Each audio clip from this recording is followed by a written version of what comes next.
I'm a fraud. I'm not worth it. Success is not for me.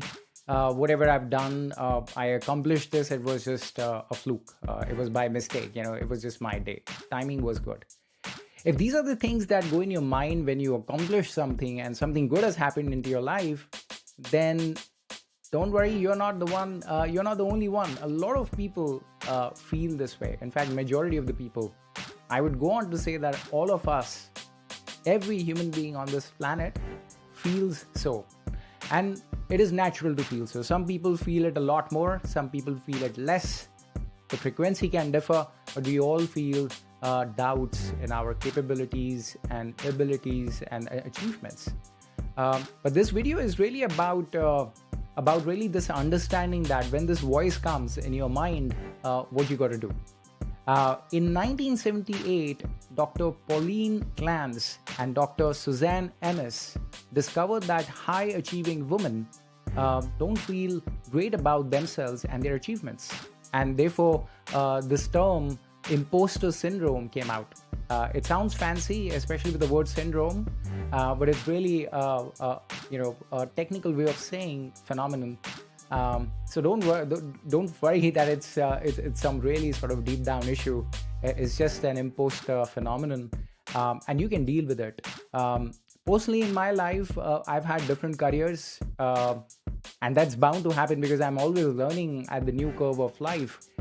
So I'll not be perfect at it. So when things do come in my life, I do question myself. People who know me know that I've played a lot of cricket in my growing up years. And every day I would come back scoring runs. I would think the next morning that probably was my day, or maybe my shoe was laced the correct fashion and something worked in the universe, which kind of something divine really, but all these things are fine, but the issue becomes is when this becomes a very loud noise. And as an instance, you can see in your friends and family circle, especially in the corporate world as well, where you get acknowledgement from the senior management or from your peers. You don't want to take the credit and say, thank you. You really want to sort of go back and say, yeah, it just worked out. Thank you. You got to be saying, I worked hard for this. You worked hard for this, right? This is the sort of inner conviction that one needs to have when you accomplish things. So this confidence, this resilience is what I'm really talking about.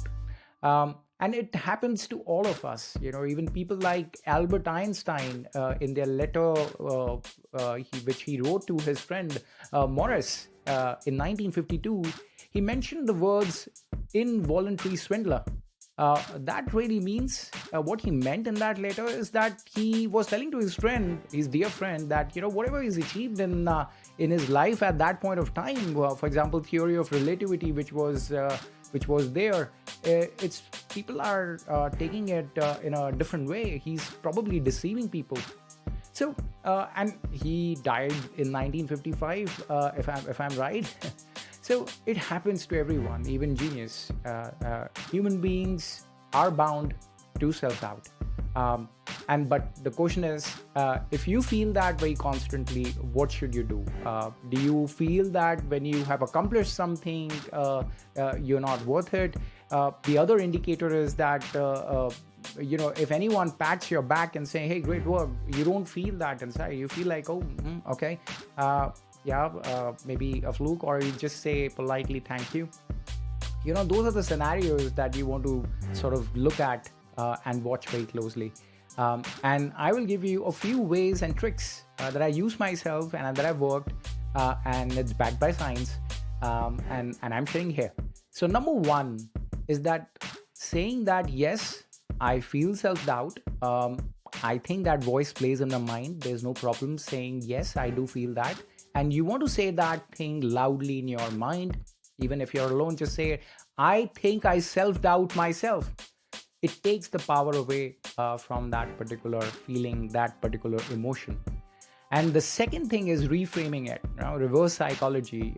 Instead of saying, once you have said that, the second thing is reframing it and say that, no, I have worked hard to be where I am and I'm worth it. I'm good for this. So it's not by fluke. It's my work. I deserved it. So you want to have this, conviction and confidence when you're saying this. And the third way is that this is no magic solution. Things will take time. This self-doubt will not just go overnight. You'll get up the next morning, and this will happen in a lot of days, but there'll be one day, if you keep doing this, you will build resilience and you will build that confidence. So next time anyone pats you, say that I deserved it. Celebrate small wins, and the end of the week, just have whatever works for you, but celebrate that. And receiving acknowledgement, receiving appreciation from someone else is not by fluke. It happens because you worked for it, right? So life is all about that, right? Ups and downs, lefts and rights, they'll all keep happening. But the only person who will support you is you yourself, no one else. And who's got to be the best friend here? You got to be your own best friend. I hope this video helped you. It was of some value. If you found some value, share it with your friends. And if you like this content, follow me on my channel. It's probably here. It's Rachit Kapoor. And I hope that I can bring some valuable and some creative content that can help you in your daily life. Until then, keep rocking.